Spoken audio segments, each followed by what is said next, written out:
Today I'm taking a look at one of the more subtle, and you could even say background or secondary antagonists within the Final Fantasy series. The character of Seymour is interesting, but in many ways understated, because narratively, he's largely used as a catalyst for certain events and actions in Final Fantasy X to take place, rather than being the architect of its grander dilemmas.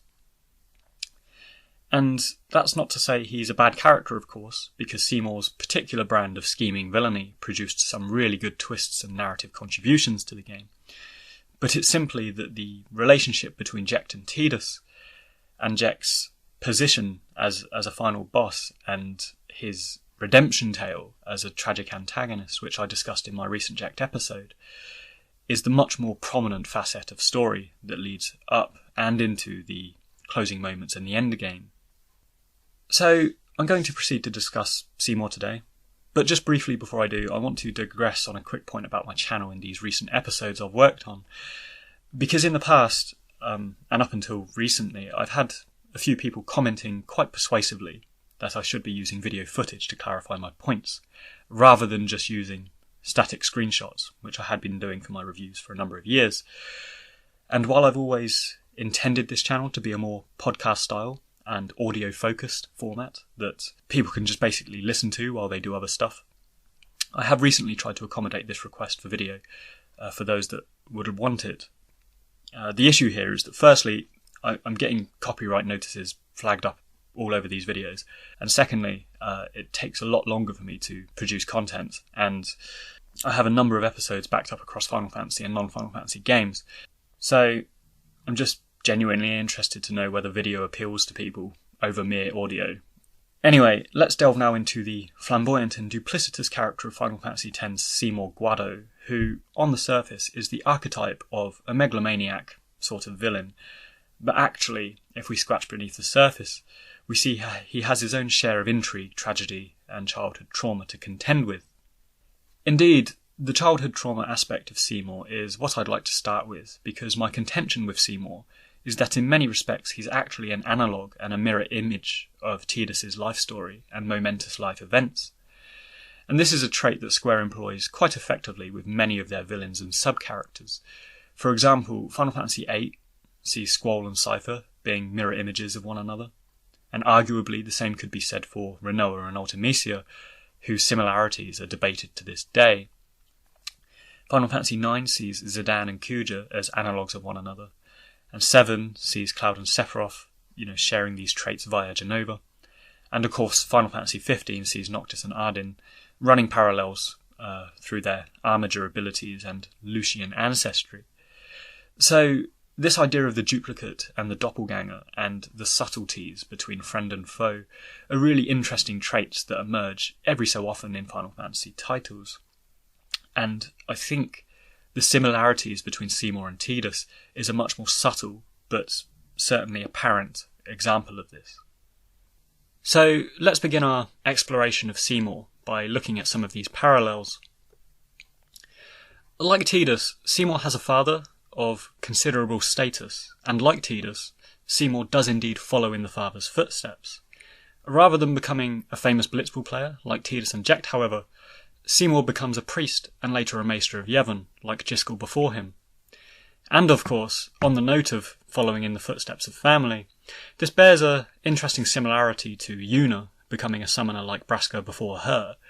And one thing that I've noted before in my Final Fantasy X review is that this game has a strong sense of generational parallels and lineage that permeates the game quite heavily across its main characters. Another similarity to Tidus is that Seymour covets the affections of his mother and had to deal with the emotional distress of losing her, along with living with the dilemma and the anger at having an absent father. Now, in my Ject episode, I mentioned the psychologist Guy Corneau and his publication Absent Fathers and Lost Sons, and this describes a child's emotional response to fatherly rejection as either being attempting to try harder for this approval, or facing rejection and internalizing, this emotional distress and this rejection, creating a negative outcome. And where we defined Tidus as having the first conclusion of trying harder for approval and ultimately succeeding and becoming an optimistic person, we could argue that Seymour had the second conclusion, which was repression and emotional internalizing, which was compounded by his physical isolation and the loss of his mother, resulting in him becoming a much more nihilistic person. And it's important to note that while Tidus and Seymour both end up killing their fathers, Tidus's was out of compassion and necessity, while Seymour's was out of self-interest, lust for power, and most probably revenge. Now, the nature of Seymour's relationship with his father is up for debate, and the ambiguity of the backstory doesn't directly deal with this. But what we do know is that the marriage of Jyscal and Seymour's mother was an effort to improve the strained relations between Guado and human, culminating in the birth of Seymour, who was supposed to represent this unification of two quite disparate cultures. The result, however, was that humans and Guado alike dismissed both the marriage and Seymour. And to appease his people, Jyscal was the leader of the Guado, had Seymour and his mother sent away to the island of Baj. So, this is a somewhat interpretable situation, but the fact that the Ultimania states Jyscal sent them away to appease his people, rather than to protect them, perhaps speaks volumes about his priorities. And as a modernizer of Guado society, introducing the beliefs of Yevon and trying to establish this dialogue between Guado and human, Jyscal is clearly a guy who feels that he has a higher purpose in life, rather than mere contentment as a family man. And at the very extreme of this idea, the more cynical of us might even say that Jyscal's interest in Seymour and his mother was more political than compassionate in the first place. But it's worth countering that idea with the evidence we have in game, which is when we view the Jyscal sphere, Jyscal himself does state that his own lack of wisdom and his futile attempts to protect them, from the world's cruelty, are indeed the catalyst to Seymour's warped mentality. So, that is an expression of guilt on his part. But regardless, it's an interesting and unexplored father-son story, and a few people commented on my Jekt episode that a prequel game featuring Braska, Jekt and Orange Journey could potentially be really cool, and I'd also throw in that an origin story about Jyscal, Seymour and the Guado could play into that hypothetical prequel quite well too, because I think there's a lot of story that could potentially be explored there. So, turning to Seymour now, being hated by civilization and exiled from society clearly takes an emotional toll on him, and being isolated alongside his mother sees her become his emotional pillar and the one whom he loves and relies upon. Now, for whatever reason, it's been speculated that Seymour's mother is aware that she's going to die. It's never outrightly stated or mentioned why that might be, but to put her death to good use, she encourages her son, who has an aptitude for summoning, to embark upon the pilgrimage to Zanarkand. And this is a decisive moment in Seymour's life, and almost certainly what pushed him over the edge into a nihilistic worldview, because upon learning the truth about the summoner's journey, and particularly the loss of his mother, who gave her life to become Anima's faith, Seymour broke off his journey and returned alone to Baj, where he allowed these negative thoughts, the loss of his mother, and the concept of life and death, particularly with regards to sin, to manifest in his mind.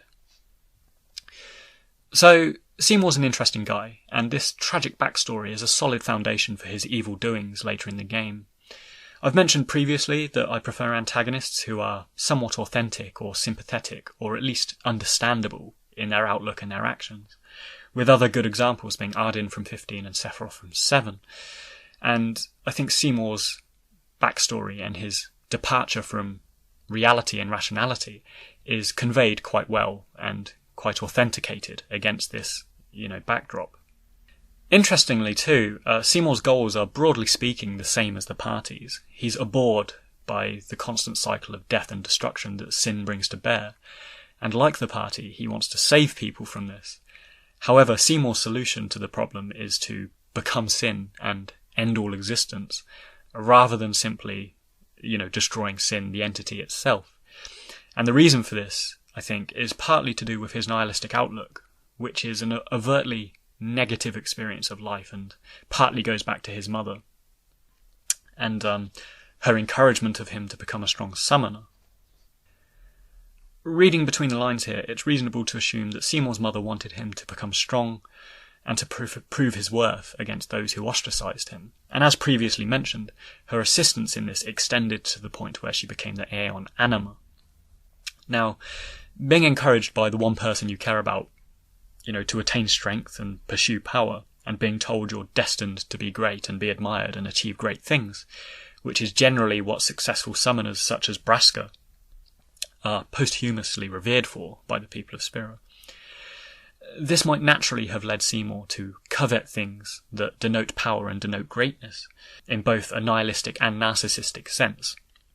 The first evidence we have of this is that he kills his father to attain political power, and throughout the events of the game, his well-spoken and affable demeanour, which is part and parcel of many narcissistic and psychopathic personalities, is utilised to win people over and gain trust and thus power over them. The second evidence of this is at the Blitzball tournament at Lucca, where Seymour orchestrates the release of fiends into the stadium so that he can show off Anima to defeat them.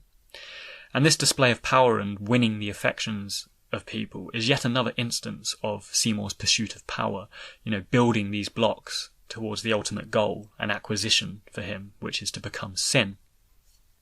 Now, speaking of Anima, and having discussed Seymour's mother already, it's probably worth mentioning the symbolic significance of Anima here, which I'll do in a moment, but also I want to mention the Aeon Shiva, who Seymour is the high priest of and responsible for at Makalania Temple. And I feel that Shiva is also of symbolic significance when we look at Seymour a particular way and look at the origins of Shiva in a particular way. So, the Hindu religion has a large pantheon of gods, but broadly speaking there's three key deities who are Brahma, the creator, Vishnu, the preserver, and Shiva, the destroyer, who is literally the destroyer and the transformer of worlds. And this etymological backdrop for the Aeon Shiva and Seymour's relationship to it within Final Fantasy X, I think it's a subtle nod at his aims and intentions, because Shiva is representative of destruction and transformation, which is emblematic of Seymour's aims in the game, and something I really quite like too. And the fact that not only is he the high priest of Makalania Temple where Shiva is housed, but also he has blue hair and wears this kind of bluish attire, which is very, very similar to, Shiva in the game, but also if you look at depictions of Shiva, as a Hindu god, again, normally depicted with these blue hues. And moving on to Anima, we have a much more intricate symbolism at play here, relating to the archetypes and psychology of Carl Jung, which I discussed in my original Final Fantasy X review as well. So we have the idea of the animus and the anima, and these are two states of unconsciousness that Jung relates as being the masculine traits of a woman, which is the animus, and the feminine traits of a man, which is the anima. So with the anima being representative of the feminine facets of a man, it makes sense that the thusly named Aeon is representative of Seymour's mother, the female influence and facet of his life. The fact that Anima is a two-headed being, with a more masculine-looking demon appended to its bottom half, we could also assume that this is representative, perhaps, of the animus of Seymour's own mother.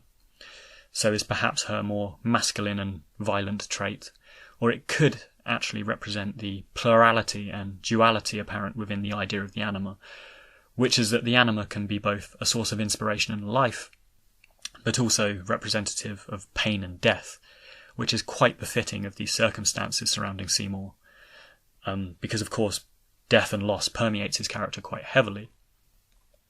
Anima also visually bears similarity to the anima sola, which resides in Catholic mysticism, and this is usually a depiction of someone in purgatory, suffering the fires of hell, but usually it's a chained up woman in eternal torment, again, this depiction of purgatory. So once again, this depiction of pain and torment is very representative of Seymour and his mother, crystallized in the Aeon of Anima, who firstly is bound in chains, much like the Catholic depiction, but also Anima has attacks such as pain and oblivion and other such nihilistic denominations, which again hinge around this idea of pain and loss. So Seymour is a somewhat divisive character for fans. Some love him, many dislike him. For my part, as I've discussed here, I think he's excellent and simply a very tragic character that's gone irrevocably bad due to things that have happened to him. By the time the game events roll around, I feel that Seymour is unsalvageable from a psychological perspective. He's completely consumed by his narcissistic contempt and lust for destruction. And indeed, the ease with which he manipulates and sees the world is apparent very early on in one of our first conversations with him. So if you remember back during Operation Mayhem, Wacker says that, they shouldn't be using Machina. It's against the teachings of Yevon. And he poses this question to Seymour. And Seymour quite conversationally says, pretend you didn't see them. And Wacker, who's quite shocked by this, says that isn't something that a Maester of Yevon should say, to which Seymour says, pretend I didn't say it. And I think this is a fantastic opening exchange of dialogue with him, because it not only conveys the hypocrisy of Yevon, which is later revealed to be on a massive scale, with Machina being used at Bavel and things like that, but it also shows the ease with which lies and deception comes to a character like Seymour. So it's a very, very interesting guy here. But Seymour is not simply this psychotic, two-dimensional character that's unsalvageably evil. And the one prevailing moment of intrigue in his story that people debate to this day is his proposal to Lady Yuna. And this is a really interesting third dimension to his character, because it's ambiguous as to whether Seymour does this for another narcissistic acquisition, or whether it's something to further manipulate and win over the people of Spira, or perhaps even, maybe, is it some genuine, deep-seated affection that he does harbour for Yuna. On the one hand, the loss of her father, her purity, and her kinship with him as a summoner and as a Yevonite might see her genuinely appeal to him. But on the other hand, it could purely be a power play, for his part, knowing that Yuna, like her father before her, is hugely popular with the people of Spira, and thus, will boost his appeal and his influence by association. So I think that's a really interesting facet of Seymour's personality, and an unanswered question, in Final Fantasy X to this day, and a nice point to conclude on his character with. So, what do you think? Drop a comment, start a conversation. Let me know your thoughts on Seymour.